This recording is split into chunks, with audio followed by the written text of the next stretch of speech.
Auto insurance can all seem the same until it comes time to use it. So don't get stuck paying more for less coverage. Switch to USAA Auto Insurance and you could start saving money in no time. Get a quote today. Restrictions apply. Walmart has the trusted brands and products your kids need for school. Like HP Chromebooks? Yep. Reebok hoodies? Yep. Pokemon pencil cases? I think you know the answer, but just in case, yes. Go back in style with Walmart.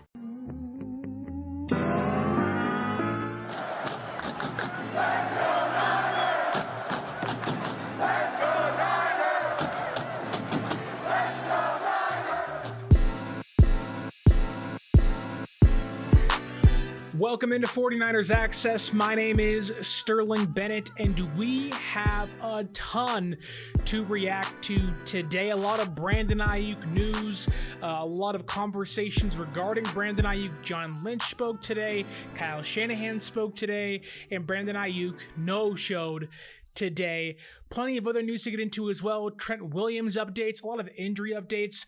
But first, want to kindly ask you to like, share, and subscribe. And here are the Niners roster moves of the day. They re-signed tight end Eric Saubert, offensive lineman Ben Barch, and cornerback Rock Ya-Sin to the 53-man roster. They waived defensive lineman edge rusher Sam Aquanu, and they placed offensive lineman John Feliciano and cornerback Ambry Thomas on injured reserve. Obvious moves that had to be made. San Francisco now has, I think it's 9 offensive linemen on the depth chart. They also have 3 tight ends once again. Add Rock Ya-Sin back, have a really stacked cornerback room. And of course, are hoping in the near future to bring back Trent Williams and eventually, if everything goes well, Brandon Aiyuk. In regards to Trent Williams, Kyle Shanahan spoke today and they made it seem like that while yes, there is optimism to get a deal done with Trent Williams, John Lynch said there was good communications with him and his agent. So things are definitely on better standards or in a better place than they would be with Brandon Aiyuk. But still, not signed, not in the building, not a great sign for San Francisco, 12 days away from their opening day, week 1 regular season opponent, the New York Jets. But in a good place with Trent Williams, not in a great place with Brandon Aiyuk. Many fans were upset with the waiver claims that happened today. Samuel Womack, he's gone. Jarrett Kingston, he also is gone. I think he was claimed by the Carolina Panthers. Samuel Womack went to the Indianapolis Colts, and Cody Schrader was claimed by those pesky Los Angeles Rams. I'm not one that gets upset about waiver claims. You can always bring those back. If someone gets hurt, you can just pluck them away from the opposition. So it sucks to lose those players, but ultimately they're kind of free agents still. That said, going back to Trent Williams, Kyle Shanahan made it seem like that while yes, they're in a good place, yes, they're in a good spot with him, that they're kind of preparing to not have him week 1 against the New York Jets. And we've talked plenty about that and how terrifying that may be, and it may be a future San Francisco is living in.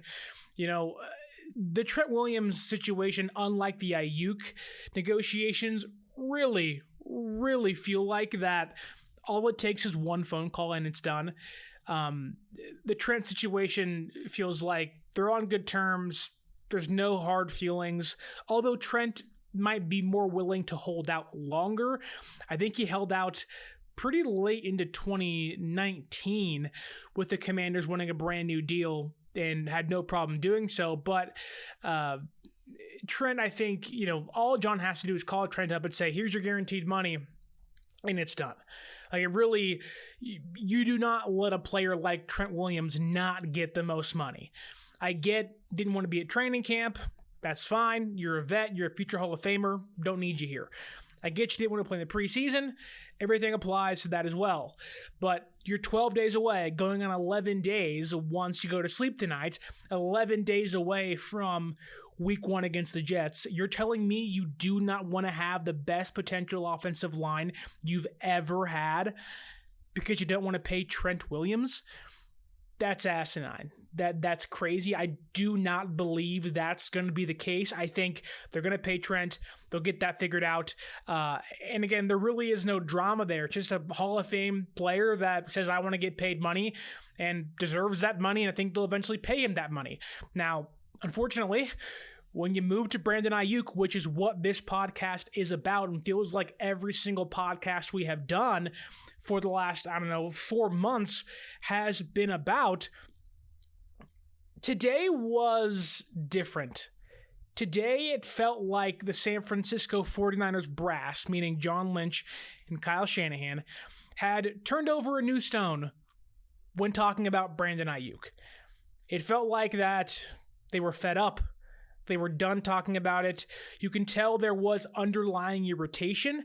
You can tell that, I don't want to project and say that the conversations Aiyuk's camp and the Niners camp have been having are bad.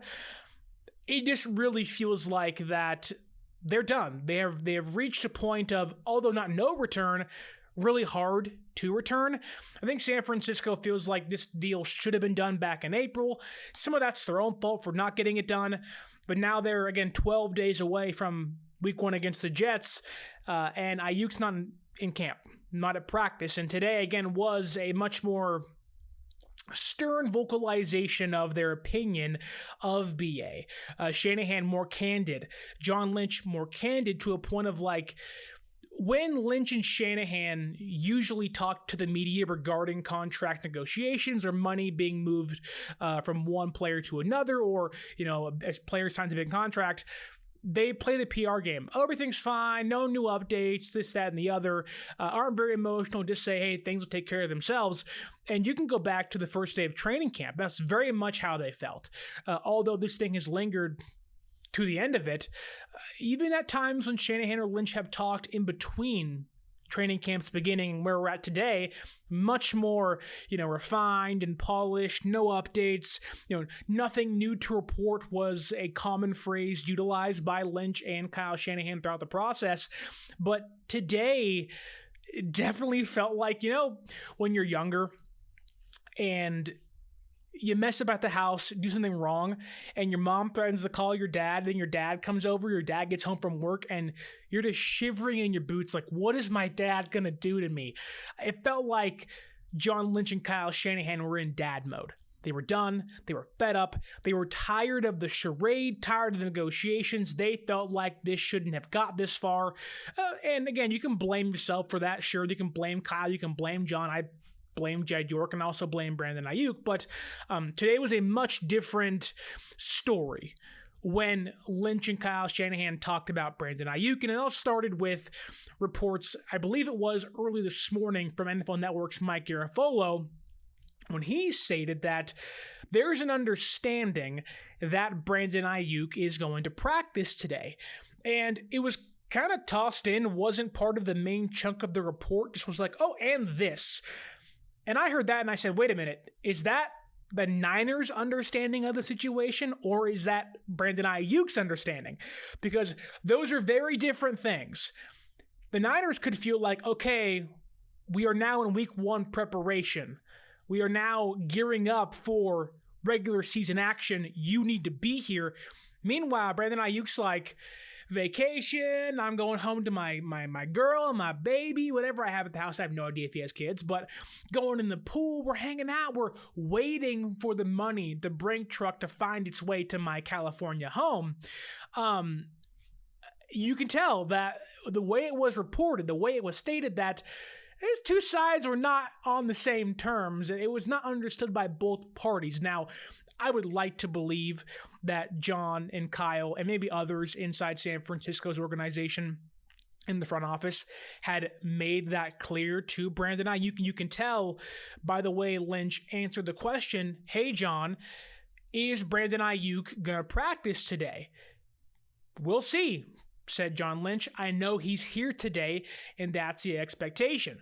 Well, that then becomes or leads to the next question of, okay, you have not fined him because he's been holding in throughout the entirety of preseason, the entirety of training camp. now that we are in regular season preparation time, now that, that's over with and he's here, and apparently, according to, I think it was Kyle Shanahan, that Brandon Aiyuk was cleared by team doctors, so his quote-unquote back injury that he had no longer exists. The team doctor said he's fine, he's healthy, he's cleared to play, if you will. Once that happens, you cannot say, oh, I'm hurting. As soon as you look at them, they put you through the screen, doctor checks you out, and they go, thumbs up, he's good to go. Your leverage is gone in regards to faking or nursing an injury that really isn't that serious. And it felt like that's what Aiyuk was doing. Oh, Kyle, my back hurts. Well, but the minute you sign the contract, your back is fine, doing jumping jacks, you're popping bottles, having a big party. Which that isn't a new tactic. That is a common tactic for NFL players. Jalen Ramsey being the one of the bigger examples of, oh, I'm injured. Then he plays the entire season for the Rams after he gets traded, has an all-pro year, gets paid big money. It's a common occurrence that happens all the time. Is it right? Probably not, but it is what it is. That said, that then leads to, okay, John, Brandon Aiyuk is cleared to play. He's in the building. You expect him to practice. If he doesn't practice, are you going to fine him? John Lynch had the quote of the evening. A 2:45 press conference, a 3:10 practice time for the San Francisco 49ers. So as John Lynch is saying these things, he's thinking, okay, I would like to believe Brandon Aiyuk is going to practice, or unless he already knew he's not going to practice, definitely sending a message to him and his agent of, I'm not going to get into private conversations, but at some point, you gotta play. That was a clear shot off the top rope. It was Randy Savage circa WrestleMania number 6. That was Shawn Michaels with the elbow to The Undertaker at WrestleMania back-to-back years. That was CM Punk off the top rope, a la Randy Savage in the 80s with the superpower saying, come on, brother. Like, that was John Lynch being like, look, enough's enough. Cut the BS. You're under contract. If you don't practice, if you don't play, you're going to get fined. That was my takeaway, at least. That was San Francisco essentially putting their foot down finally. Now, there is a concern in the back of my mind that, okay, are you all talk? Are you all bark and no bite? San Francisco now is at a crossroads with Brandon Aiyuk. Okay, you put it out there. And I see your comment, Bobo. I'll get to you in a second, but you're at a crossroads. Do you tell the media, essentially speaking through the camera and microphone right to Brandon Aiyuk saying, if you do not play or practice, you are going to get fined? If you say that, and then you don't turn around and fine him, your words mean nothing. You lose leverage. It's very similar to what Brandon Aiyuk was doing early in the offseason of, oh, they don't want me. Oh, they don't want me to be here. We all knew that's not the case. You enacted a hold-in, which was a smart move on Brandon Aiyuk's part. Definitely wasn't how I thought things were going to go, but still, now San Francisco has a chance to respond essentially to that, saying, okay, look, you want to hold in? Your hold-in's over. Time to nut up or shut up.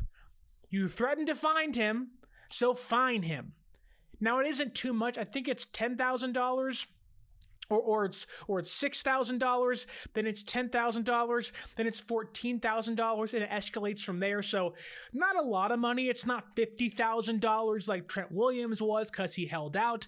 Aiyuk reported, so the fine is less money, but if you're the Niners, not that you're in desperation mode, but you are right on the precipice of being at desperation mode. You want to win a Super Bowl. You want to have your best roster out there. You banked on Aiyuk being on the field week 1, thinking we're going to get this thing figured out by not trading him 4 months ago before the NFL draft. Did they mismanage a lot of stuff? Yes. San Francisco deserves a lot of blame in this. But like Niner Media says here, man, I am so fed up. And that, I think, right there is where majority of Niner fans are. Is it annoying for me? Yes. It's very frustrating. I mean, is it annoying for you? Obviously it is. I think, like John Lynch said when he was asked, is there a way for fences to be mended? He was like, yeah. Like, he left room open to be like, look, we can put all of this behind us. And we have no idea what all of that is. We have no idea what was said in meetings or negotiation rooms or agent to agent. But it was a very clear-cut message of, you got to play. You're under contract, buddy. And if you don't play, well, here we go. Here's where, things get rough. Here's where it gets hairy, and someone's going to have to make a decision. Now, San Francisco put the idea of, okay, Aiyuk, you don't want to show up, you're going to get fined. San Francisco has to enact on that, has to follow through with a threat like that. Now, threat sounds harsh. They're not going to kill him. They're not going to take him out in the back alley behind Levi Stadium and say, all right, and make sure he falls into the river and sinks down. That's not going to happen. It's not going to be mob style, like in Mystic River. It's not going to be like that. It's going to be, okay, you're not going to show up, boom, 4,000, boom, 8,000, boom, 10,000, boom, 20,000. And that's 12 days roughly of practices. I have no idea what 96 grand, 100 grand, whatever it may be. It's not a cheap number of fines. It's a lot. And if Aiyuk wants to continue to hold out, it gets worse and worse and worse each day. So now Aiyuk has an opportunity to respond.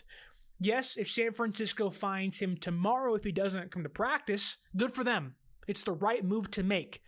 Sometimes, when you're young, you don't want to do something. You need your parents to make you do it. You got to have them kind of bend your arm backwards and get in there, right? Sometimes in life, I don't want to do the dishes, Mom.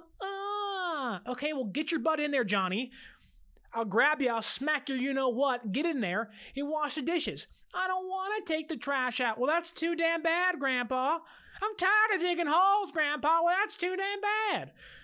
Walmart has the trusted brands and products your kids need for school. Like HP Chromebooks? Yep. Reebok hoodies? Yep. Pokemon pencil cases? I think you know the answer, but just in case, yes.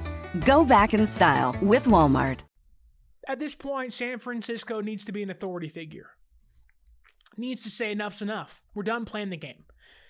If you've seen the video of the guy on TikTok singing Triple H's theme song, time to play the game, San Francisco's done playing the game.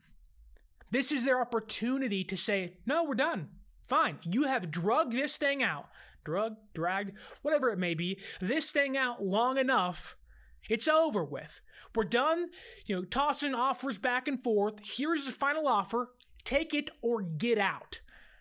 Sign it, play on the fifth-year option, or get out. It is really that simple. Is that a hard conversation to have? Yes. But we talked about maybe a week ago that eventually San Francisco is going to have to draw a line in the sand. This is that opportunity. This should be that line in the sand. Even if Aiyuk plays on the fifth-year option, fine. Who cares? You have him in the building, an ascending player on the final year of his contract in which you still have leverage to, okay, fine. If you can't get him in the building long-term, 5-year contract, whatever it may be, you can't come to terms. As long as you get him in that building for this year, although it's a failure, you've lost nothing, and you put yourself in a position next offseason to franchise tag him and trade him or let him walk out the door for a third-round compensation pick. Now, we all know what's going to happen. If he plays on the last year of the fifth-year option, they franchise tag him, and he gets traded to Pittsburgh or Washington next year. And at that point, I believe Terry McLaurin is on the final year of his deal. If not, next year's his last year on his deal. I could see a move then happening then to Washington.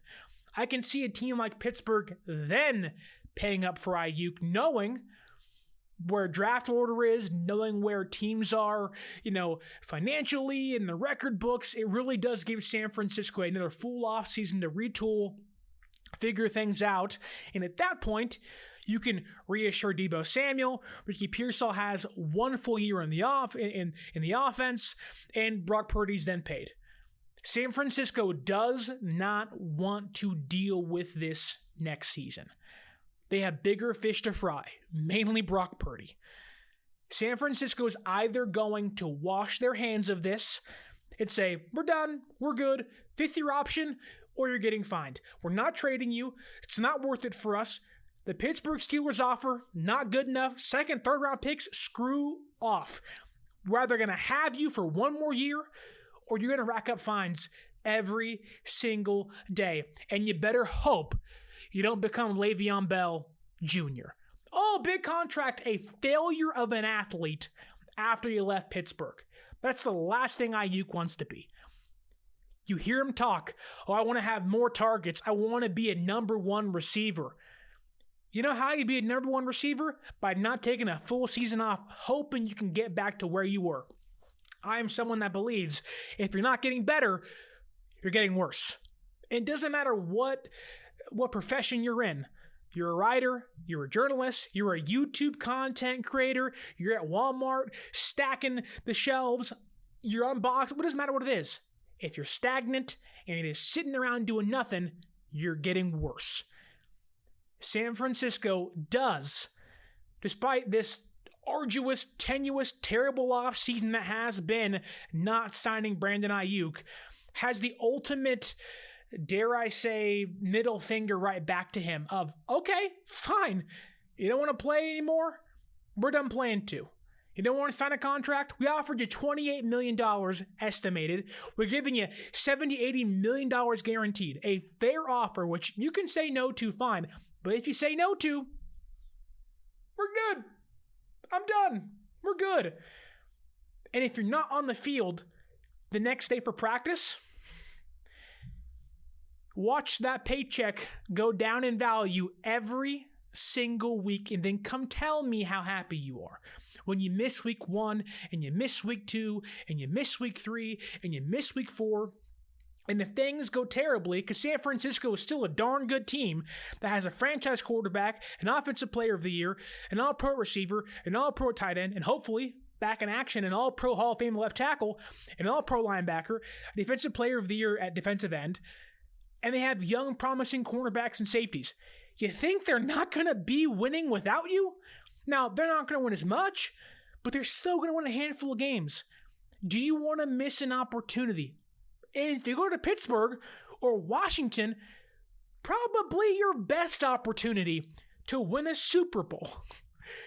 You want to miss out on that? Now, look, I try not to get too emotional when doing these shows. It's annoying. It's really annoying. It's hard because I love the Niners. Big fan since I was like 5 years old. Jerry Rice was a Raider. Then I was like, silver and black. I want to be a Niner fan.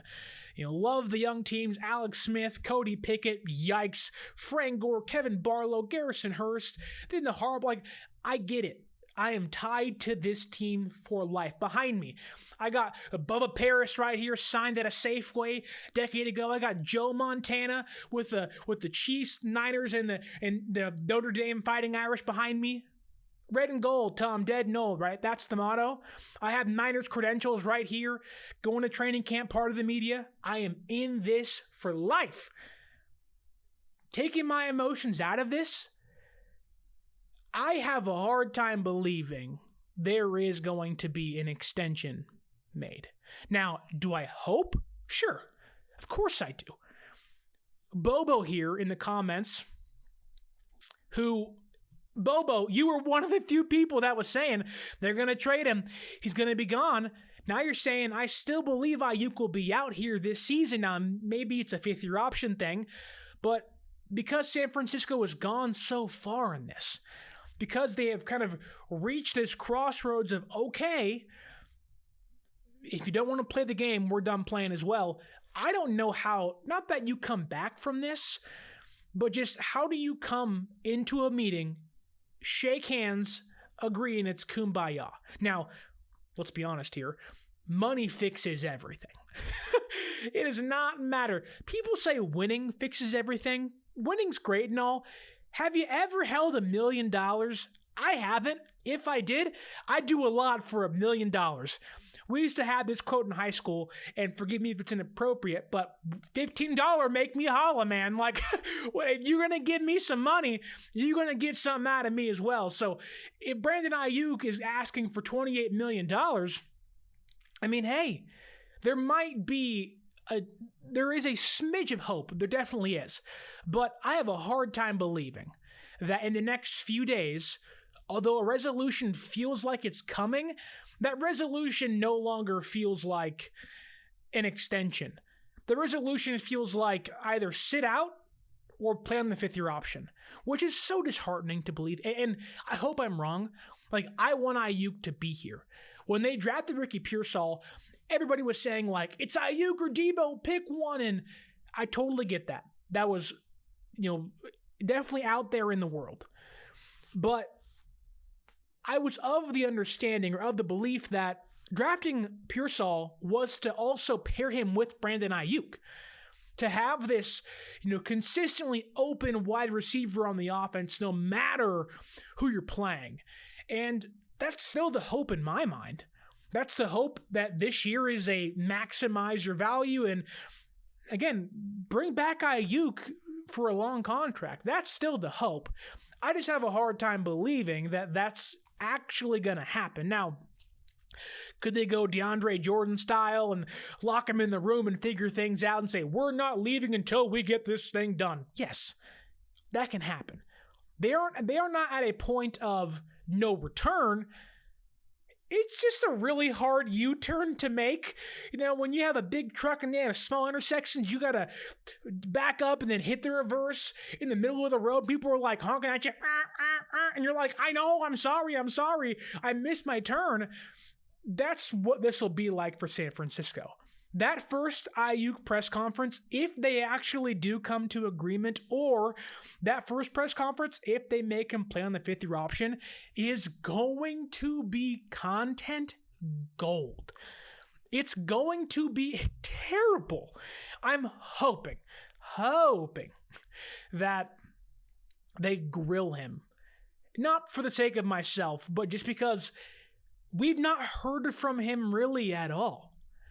Like, I would not be shocked. Rick Diaz is a great comment here that I think Kyle and John are going to make the decision maybe in 24 to 48 hours about Brandon Aiyuk, and the Niners have to keep going. Big distraction. In my brain, I think this is you give Brandon 24 to 48 hours and say, pick one. You want to resign or you want to sit out? If you want to sit out, we're going to fine you. Fifth-year option. Like, that's like the break the glass in case of emergency. That's the fifth-year option. It has been the entire time. It's not what you want it to be, but if you have to, we're going to do it, Brandon. We're going to do it. And he's like, okay, fine. I'll play one more year, then you can trade me. We have some comments here in the chat from Rick Diaz. Are you going to the Monday night game when San Francisco plays the Jets? I'm not. Funny enough, despite me actively asking you in every show to use our promo code 49ers Access, 49 ERS ACC ESS at SeatGeek.com to save yourself $20 off your first purchase, I don't like going to football games. I've been to a handful in my life. I went to the Oakland Coliseum a ton in my early days. Been to Levi's a couple times. I don't like being stuck at one part of the field saying, what's happening down there? I don't want to watch a big screen. That's just watching TV. So sit at my house, drink my Fairlife chocolate milk, have a nice big bowl of nachos, whatever it may be. I'm a big chicken and rice guy, so forgive me. But that's what I want to do. Comfort of my own home, my wife, my dog, my TV, my iPhone, my notes. Much more fun than people throwing ice and getting drunk and going nuts. But by all means, use that promo code and save yourself $20 off your first purchase. William Roberts says here, maybe Aiyuk is one of those players that they like to splurge and waste their contracts. There is maybe that belief that does San Francisco truly need Brandon Aiyuk to win? No, they don't. They really don't. Not at all. But I think that they would like him to be there. He makes them better. Him and Brock Purdy are impeccable together. But the Niners will survive without Brandon Aiyuk, and that's why I'm saying the resolution doesn't feel like an extension, although a possibility, but very slim, nor does it feel like a trade.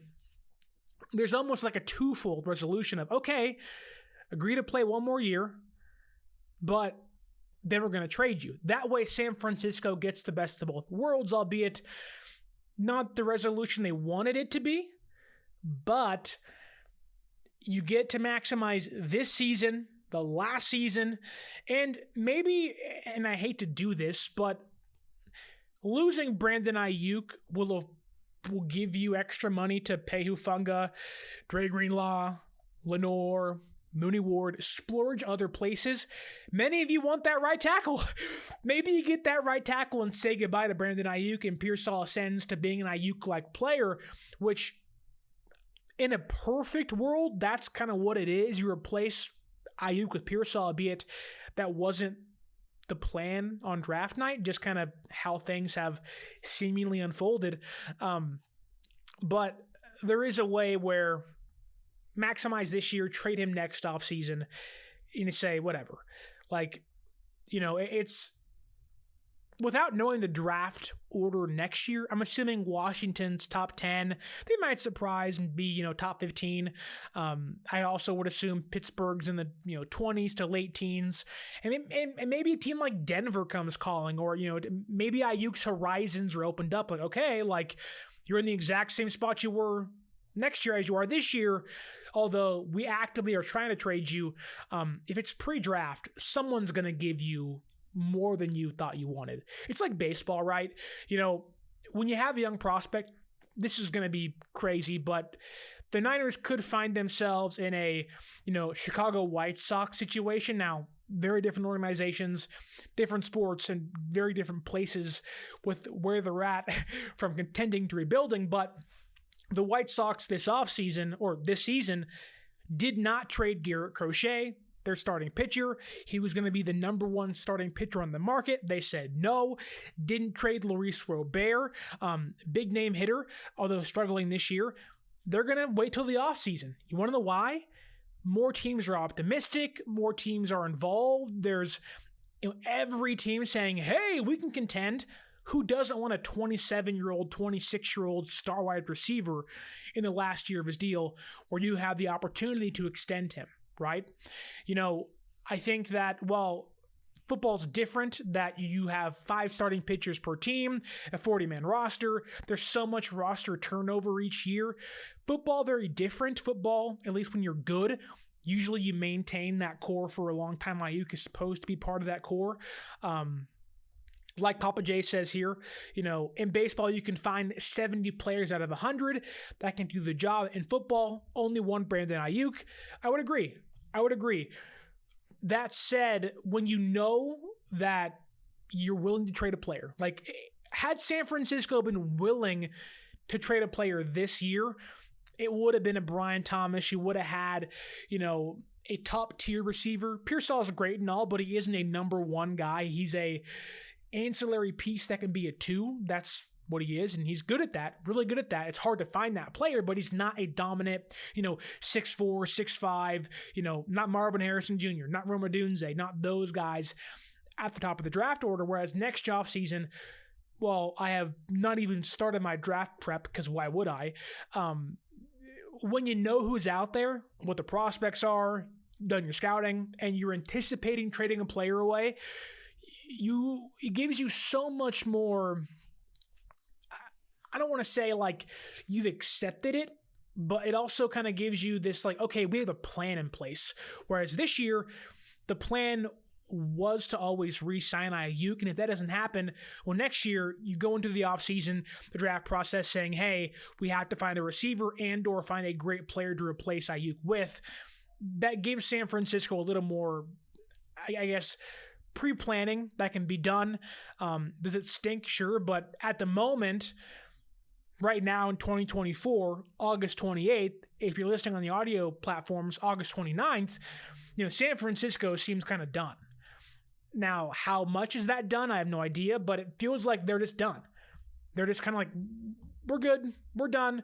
When I was reading and watching the press conference, I don't think Aiyuk's going anywhere.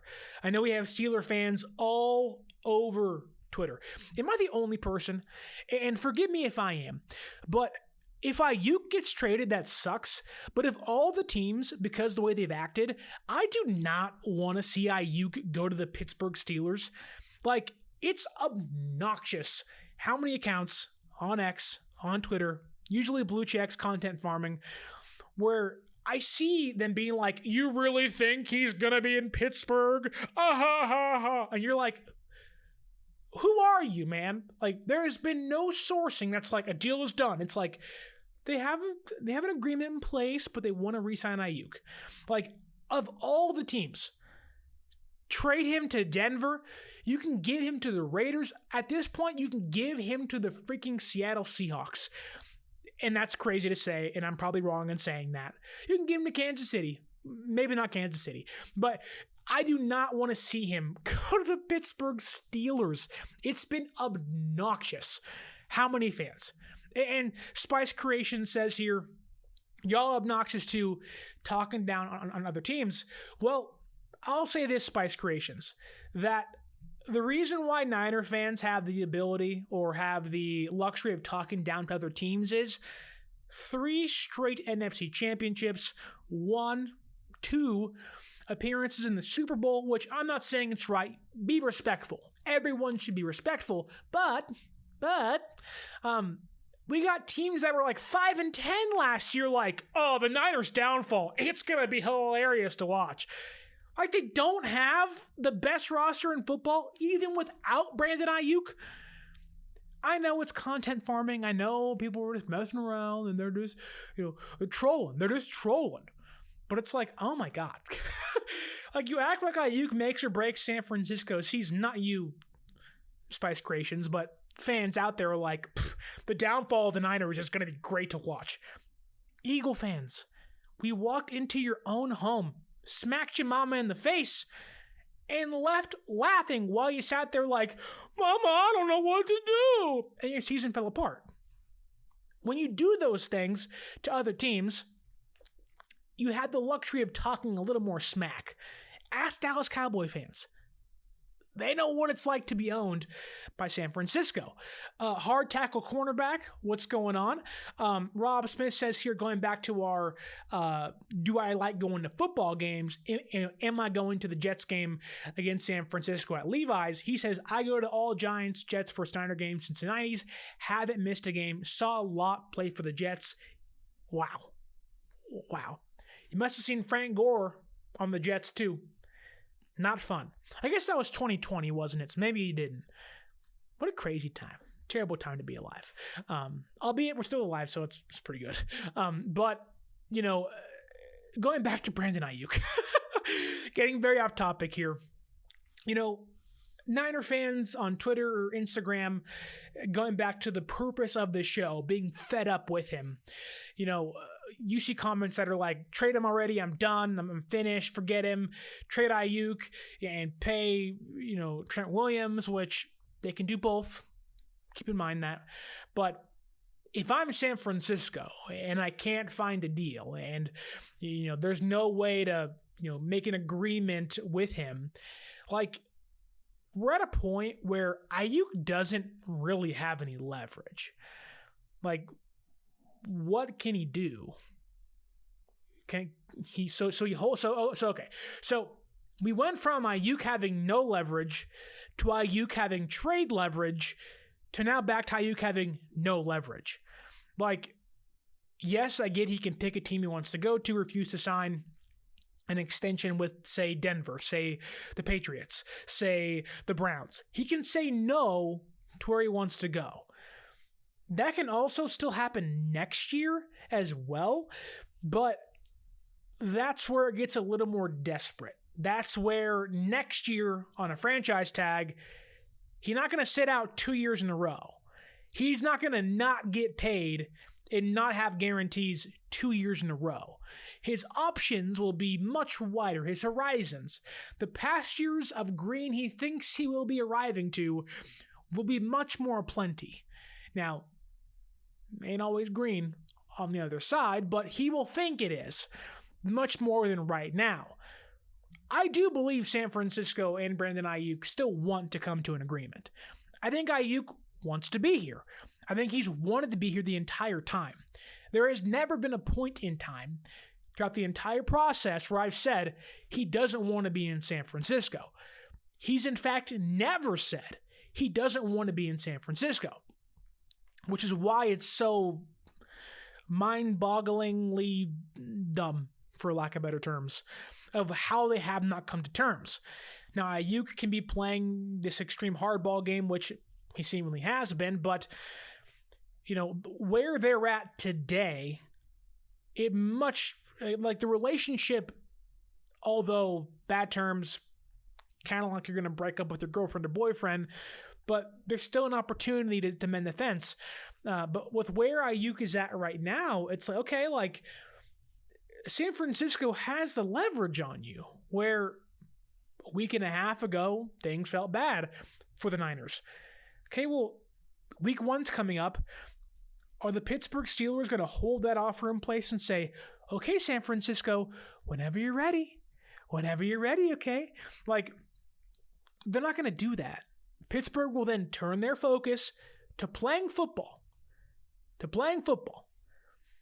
Bobo asks here, so Aiyuk has a no-trade clause since he rejected trades. He doesn't have a no-trade clause, but Aiyuk can reject to sign extensions with said teams. So San Francisco could have traded Aiyuk to New England and Cleveland and said, screw it, we're done. But when Aiyuk says, I'm not going to sign an extension with the Browns or the Patriots, that immediately makes them say, well, we don't want to do it. We're not going to give you the value in which we think Aiyuk is worth. In the Browns' case, Amari Cooper, a second and a fifth round pick.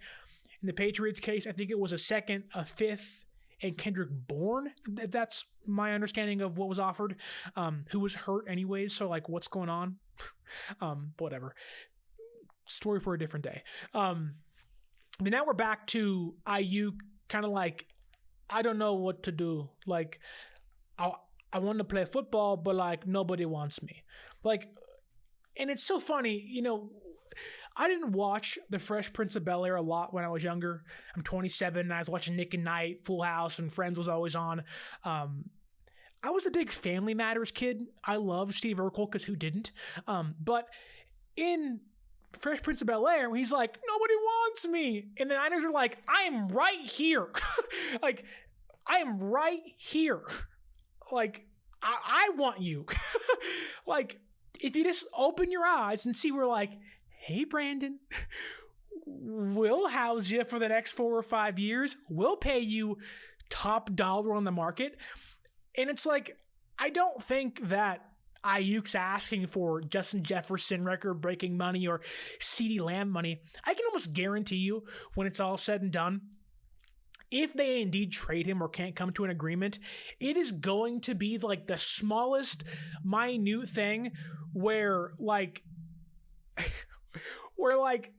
they wouldn't pay for like a Factor subscription for Aiyuk to have a meal plan, or like they wouldn't pay for his Netflix subscription. You're like, oh my God, like that's what cost us. That's what cost him that much money, or cost San Francisco like this massive all-pro receiver in his prime. It's going to be something so small. Like it'll probably come down to guaranteed and how he's utilized in the offense. Well, I don't think Aiyuk is like, you better get rid of Deebo Samuel. He's like, hey, use me more. Like, Aiyuk wants to play in this Aaron Rodgers, Devontae Adams, Packer style offense, whereas Kyle's like, wait a minute here. Like, we don't do that. That's not my style. Like, you may want to wear shades and leather pants and you want to have your hair done nice. Kyle's like, I grew a mustache and I shaved it. I wear the same shoes every single day. I wear backwards hats. I play football. The wavelength ain't matching up. And so I get Aiyuk may want that, and I think there is this like, okay, like if you're going to pay me, we have to feature this kid more. And I'm sure a hang-up for Kyle Shanahan, which I'm not sure is talked about very much, although it's more in the vein of the conversation of he's your fourth option. Does Kyle, and this may not even be in Kyle's brain or even Kyle's mind or even part of the actual conversation, but I wouldn't be shocked if Kyle's like, okay, well, I can't feature you, like Devontae Adams in this offense because, well, yes, we have more receivers, but like my offense doesn't work this way, so we don't want to pay you Justin Jefferson, CeeDee Lamb, Amon-Ra St. Brown money because, well, my offense can't really gravitate towards you. Like, it gravitates toward Christian McCaffrey and George Kittle and players like Debo. Not a player like yourself who we love, we really want to be here, but ultimately, like, our offense is not going to die or thrive with you in it. It'll be awesome with you here, but Marquise Goodwin had like 1,000 yards in 2018. Trent Taylor, people thought he was Wes Welker 2.0. Like, yes, I'll have to work a little harder and scheme a little better around a player like yourself, but if Jake, like this hypothetically here, let's say Aiyuk holds out for a month, doesn't play weeks 1, 2, 3, or 4. And let's say in that time, San Francisco is 3-1, and Pearsall plays extremely well, looks like the first round talent. Juwan Jennings is picking up slack here or there. They're 3-1. They're in first place in the NFC West. Jacob Cowing's coming along well, and it's all hearsay. We have no idea. Those guys are unproven talents outside of Juwan. But it's not out of, the realm of possibility that those things don't happen. Like, yes, they're unproven, but doesn't mean they're not good talents that can actually benefit the roster, help the team, or help the offense, and not make Aiyuk not missed or whatever, but almost make his absence less meaningful. Like, they kept Ronnie Bell. You want to know why? He blocks. What does Aiyuk do well? He blocks. Cowing, small guy, likes to block. Pearsall, bigger guy, likes to block. Juwan Jennings likes to block. And even then, San Francisco last year ran three receiver sets, like the second least of any team in football. So it's not like albeit you want Aiyuk out there to help you, and he's your second best receiver compared to Debo, and you're probably your number one best route running receiver separator by far. It's not like Juwan's not going to be out there, who we all know third and Juwan's reliable, isn't the best separator, but he's a big guy, doesn't always have to. So it's not like San Francisco's offense is going to change overnight of like, we don't have Brandon Aiyuk. What are we going to do? Kyle's like, yeah, we don't have Aiyuk. It sucks. We're still going to win games. And we're going to have successful receivers no matter what. I know Juwan's still hurt. I think he has the oblique. Didn't practice today, but he'll be okay. Just like Aaron Banks is on track, Juwan's also on track for week number 1. Rob Smith says here, could be the guarantees forever. York just, see what you're saying. I don't know what you mean, Rob. I'm going to assume and put my own spin on what you actually just said, that the guarantees are holding things up, and that Jed York's like, I don't want to pay Trent, McCaffrey, and Aiyuk all this money, but I'm not, a financial expert. I don't use the stock market. I'm a Ron Swanson, bury the money in the treasure chest in the backyard so no one gets to touch it kind of guy. If I find gold, no one's knowing about it. That's me. But didn't the Niners just like fork over like $200 million to improve Wi-Fi and like upgrade the stadium? Which I'm not saying don't do that. They're going to do that anyways. But like, do you like, whose money is that? I guess, and again, I have no idea. I'm not saying it's Jed York's. I'm not saying it's Pragmarate. I'm just saying like, what is that? And it's funny. Every team wants to be able to play in the Super Bowl that your own stadium is hosting. Do you know how you get to play in a game like that? Well, you bring back players like Jed York or not Jed York. You bring back players like Trent Williams and Brandon Aiyuk.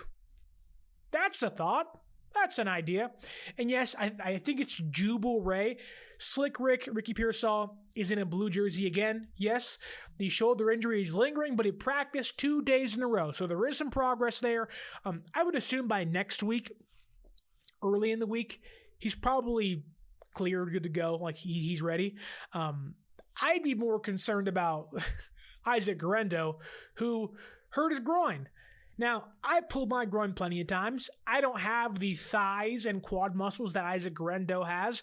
He's had a lot of hamstrings in his life, or hamstring injuries in his life.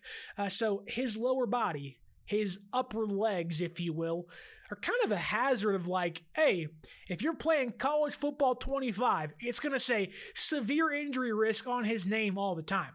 Is he Elijah Mitchell 2.0? I won't go that far. But he played one game, brother. And you already got hurt. Now, I love Guerendo. He'll be great if he's healthy, but not great. But Pearsall, I think, will be fine. Like, I'm not worried about Ricky Pearsall at all. What does Liam Mooney have to say? I haven't seen your comment, Liam, so if it sounds weird, I didn't proofread it or pre-read it, so let's give you a chance here. Players trying to get the bag before Brock, only moment of leverage they have is this small window before the team can say, look, we have the best QB in the league on a max deal. We all need to play ball to win. Yes and no. I agree with you that a player like Aiyuk is like, look, pay me now. You have Purdy, next year. That's why I think, San Francisco wants to get this thing done. And if it's not going to get done, then they're not going to pay him at all. And what I mean by that is that they're not going to, fifth-year option, franchise tag, then try again. I think that it's going to be, this, okay, fifth-year option, then we're done with you. Then you're gone, which only helps them sign other players. But I would also push back, despite kind of agreeing with you. They paid Christian McCaffrey, who deserves it. No one's saying he doesn't. They also are going to pay Trent Williams eventually. Probably record-breaking money again. And they're also, they're going to have to pay Lenore, and if they want to, Hufanga and Greenlaw and Mooney Ward and other Aaron Banks. Like, it's not as if just because they have players that want to get paid now that they're not going to have even more players next year also wanting the bag. Like, next year, it's Purdy, Lenore, Mooney Ward, Aaron Banks. At that point, you got to trade Aiyuk away, which, okay. Like, Dre Greenlaw is injured, although he may want a new deal. Is it going to be massive? Probably not, but San Francisco takes care of their boys. They'll probably do the same thing for him.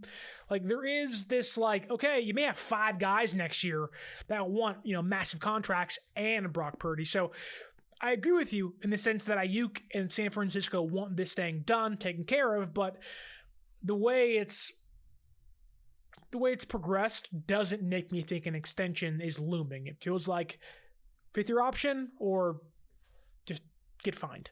We have a comment here about Kawachipto referring to Ricky Pearsall's injury, saying that I'm worried about Pearsall in the short term, not long term. He legitimately, words are hard, might need surgery to fix his shoulder. You're right. I think that's one thing that I didn't know about Pearsall's injury in college, which, yes, he had the same one. Although it's not been a serious issue, in fact, there is a player on San Francisco currently that has had the exact same injury and has not had surgery to fix it. That player is George Kittle. Now, George Kittle has kind of accepted his fate of when I'm done playing, then I'll get surgery. But in the meantime, I don't want to actually miss games and have to go under the knife and hope it works out. I don't know if that's kind of what Pearsall's thinking is. Maybe he can ask George Kittle about it and, what his rehab is like and maybe kind of get tips and tricks of how do you take care of your shoulder. I know they kind of bag on Kittle, and the shoulder, happened again during the Super Bowl, but, Kittle's been relatively healthy for the majority of his career, despite having the injury. So, yes, I think, Pearsall missing week 1 and 2 and 3 is not out of the question, but I also would agree that, he can have that surgery in the offseason, miss the majority of training camp, and come back ready to go. During the draft process, prospects usually don't want to say, hey, I'm injured, but I'd rather him play this year if he's still hurt, be somewhat of a contributor, then get the surgery and hopefully be okay. Whenever you go under the knife, sometimes you just leave things up to, if I was to tell you a horror story about going under the knife, I had a teacher, a professor in high school. His wife was having throat surgery, and one of the doctors left a utensil in her throat. She's now paralyzed. That is a massive other side of the spectrum story compared to Ricky Pearsall's shoulder injury. But all that is to say that although a common injury and could be in and out in a heartbeat, great, it's never a promise. And so for young prospects going into the draft, they don't want to tell other teams, hey, I'm injured. It's a lingering problem. Keep it quiet. Keep it hush-hush. And if it flares up, man, they just take care of it later. That's kind of what it feels like. But I have a hard time believing that, we're on the precipice of Brandon Aiyuk, breaking news and extensions done, or as other fans want you to believe, he's not going to be there, man. They're going to trade him away. It's like, no. It benefits nobody. Doesn't benefit San Francisco. Doesn't benefit Aiyuk to even be involved in a trade. You play in the 5th-year option, trade you next year, call it a day. We have a comment here by Tribe. Is it a tribe called Quest? It's a great group. They say, Papa J is right. Trent Williams might as well just retire. Hopefully I can find Papa J's comment up here. Maybe it's buried in the feed, but Trent could threaten to. And in fact, they asked John Lynch about this. I think it was John. Maybe it was Kyle Shanahan. And they asked him, has Trent threatened to retire? And they were like, we're not going to get into specifics, private conversations, which in one hand is fine, but that's usually a sign of yes, they did, or no, they didn't. But we're not going to publicly say that. Now, maybe I'm reading too much into it, but Trent Williams has nothing more to prove. Now, I don't think Trent wants to retire. I don't think Trent is preparing to retire. In fact, I know for a fact he's prepping for the season. I think Kyle Shanahan said that he was working out in Texas, gearing up for the NFL season. So very similar to Nick Bosa, although it took Nick time to kind of get his bearings under himself last year. Trent's not eating Twinkies and ho-hos and muffins from Costco football's around the corner. Who would have thought? He's getting ready to play. So those Costco muffins are good. I just bought some pumpkin streusel ones yesterday for my wife, and they are good. But anyways, Trent's ready to go, gearing up. Quattro Niner says Aiyuk is going to get fined if he doesn't practice. Niners aren't messing around anymore. See, you get it. You get it, Quattro. You get it, Quattro. That's how many years Aiyuk wants. It's how many years San Francisco won't guarantee him is Quattro. But you're right. They're fed up. They're done. And I can tell you this now. Not to quote Dr. Strange, but it kind of feels like, you got one opportunity. There is one timeline that you get this thing right. We're in the end game now, brother. That was Hulk Hogan, not Dr. Strange, but it feels like we're in the end game. And to be honest, it feels like we've been there for 3 months of, we're almost there. Just need some ironing out. Here we go. It's going to happen tomorrow. Oh, tomorrow it's going to happen. And now it's okay, can this thing hurry up and happen? Just figure it out. But it does feel like now with week 1 approaching. I had said, I think it was last week, in fact, that the cut down day really wasn't the deadline, but even Kyle Shanahan said that they kept 7 receivers because of Brandon Aiyuk. They didn't want to keep Ronnie Bell. Nobody wanted to keep Ronnie Bell. Nobody did. They wanted to keep Jarrett Kingston, but good old Brandon Aiyuk may have cost them an offensive lineman they liked a lot. You want to be mad at somebody for Jarrett Kingston not being here? You might as well turn your attention to Brandon Aiyuk. You really should. But again, that's all speculation, so forgive me. But yeah, like this more so than ever. Now, again, I've been saying that a lot, so I apologize. But we are like inching closer and closer. You ever seen Turbo with those snails? We ain't got fast snails. We got some slow, petty, egotistical snails like, we're almost there. We're almost at the finish line. And it's like, oh my God, hurry up. Figure it out. Finish this thing. I would like to be able to go to bed at night knowing where Ayuk's going to play in 2024. Please. I am in dire need of a resolution. And it feels like more than ever, we're almost there. We're like on the inches. We're very close. You know, if this was a race, say it one more time. We're almost there, Bobo. We're almost there. Maybe if I keep saying it, it'll come to fruition.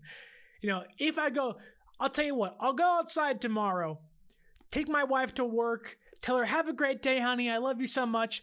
Get in my car, do some Hail Marys, go to the church. I'll go and get blessed by a preacher. Then I'll say, it's almost there. We're almost there with Brandon Aiyuk. And hopefully God will say, you're right, son. We're almost there. Maybe we can get some confirmation. If that was sacrilegious, I'm sorry. I'm religious myself, so hopefully that's okay. But I digress. This is a fun late night chat, I will say that. Jubal Ray says, Trent will sign by Friday. Ready for the Jets. I think so. I think Trent's a guarantee. But Quattro Niner here says, pissed at Trent. I'm not happy. I'm pissed at Trent. He has 3 years remaining on his contract, but we really need him and he knows it. This is messed up. And ladies and gentlemen, that is called leverage. The one thing Brandon Aiyuk does not have. If you know, see, Bobo gets it. Now, I'm not sure if Bobo is listening to the entire 1 hour show we've done, but I already mentioned Le'Veon Bell. Yeah. Yeah. You want to be Brandon Aiyuk, star receiver? You want to be Le'Veon Bell that's out there boxing in celebrity boxing matches with Jake Paul, I think, or whoever else he boxed. Like, you don't want to be that. You want to be all-pro Brandon Aiyuk for the next 5 years. You know, but I will say this, that Trent, although 3 years remaining, there's no guaranteed money on the deal. Like, he wants, like, if you want me to play, you gotta give me some guaranteed money. I'm 38 years old, 36 years old, man. I got kids. I got a wife. I want to be around and be able to walk the rest of my life. I don't owe you nothing. At least guarantee me some money in case my ankle goes up in flames, which it could at any moment. Any moment. You're right. Bobo might get the script early. I'll tell you what, there have been a few times Bobo's been in this chat before the show's even started. And I'm sitting here prepping, getting ready, turning lights on, getting the mic set up, and I'm like, why is there already a comment? And Bobo's like, Ayuk's not going to be here this year. And I'm like, all right, Bobo. Okay. You can have at it, my friend. But look, in all seriousness, you know, San Francisco seems pretty fed up. They seem like they're done. This feels like, you know, they are on the doorstep of play on the 5th-year option, or I'll rephrase that. Accept the offer on the table, and if you say no, play on the 5th-year option. And if you don't want to play on that, you're going to get fined. We're not trading you. You're going to be a San Francisco 49er in some way. We'll put you on the PUP list, put you on the commissioner's exempt list. I gotta feel like if San Francisco really wants to get petty, there is a way. And I don't know what it is, but I don't think they want to get petty, but there's gotta be a way they can withhold money from him. And be like, well, they didn't show up. And maybe I'm wrong there. And that's really petty. I wouldn't do that. But if Aiyuk is like just being terrible, which I have no proof he is, but there's got to be a way. But my prediction would be that by this weekend, if he is not suited up, ready to go, I do not believe this thing lingers past week 1. I think if he ain't there, Jets, Niners, Monday Night Football, it's 5th-year option or sit your butt out and you're getting fined. I think that's kind of where they're at. You know, sometimes you draw a line in the sand. Okay, like if I'm going to figure this out, did I spell Brandon wrong? Oh my goodness, I put Brandon, not Brand. Wow, Niner Media. Thank you so much. I'll fix it post-production. Fix it in post-production. But I'm trying to end the show.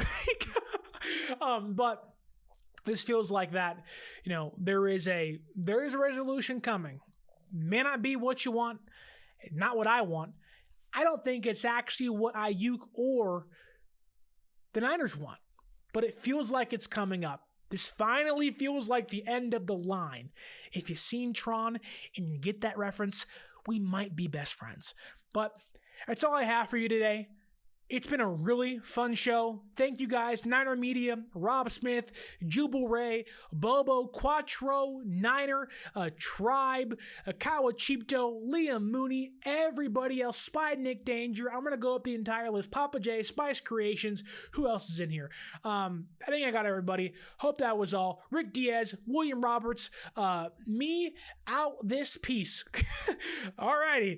Thank you so much for watching, listening. Sacred Intuition. And look, I have an offer on the table for you, and it might be just enough to get Brandon Aiyuk in town. If you follow us on social media at 49ers_access on X or Twitter, and you follow us on social media at 49ers.access, and you go to SeatGeek.com, find your tickets for Niners Jets Week 1, and use our promo code 49ersaccess, 49 ERSACCESS, you can save yourself $20 off. But that's not it. Do you like to win money? And do you like playing fantasy football? I know I do. I just bought in $25 into a league this week. That's chump change. That's small money. Do you want to win over $400 with an escalating jackpot? Hit that link down below. Download the Locker app. Join our fantasy football league titled 49ers Access. The more people we get in there, it's a $15 buy-in. You pay $15, jackpot goes up and up and up and up. And the more Niner faithful we get in there, the more money you can win. Top 3 people win weekly games all season long. Go down below in the description, type in or hit the link, Locker. It's a fantasy football app. 49ers Access is the league name. Put in $15 and let's win some money and let's play fantasy football all year long. I'll even make you a guarantee. I'm probably going to win the whole thing. I think I'm better than you in fantasy football. Prove me wrong. I love being proved wrong. It makes me happy and I get to humble myself. But anyways, guys, all jokes aside, thank you so much for liking, watching and listening. Don't forget to like, share, subscribe, leave that review, and hope tomorrow and the next few days comes an end to the Brandon Aiyuk saga. With that said, my name is Sterling Bennett, and as always, stay faithful.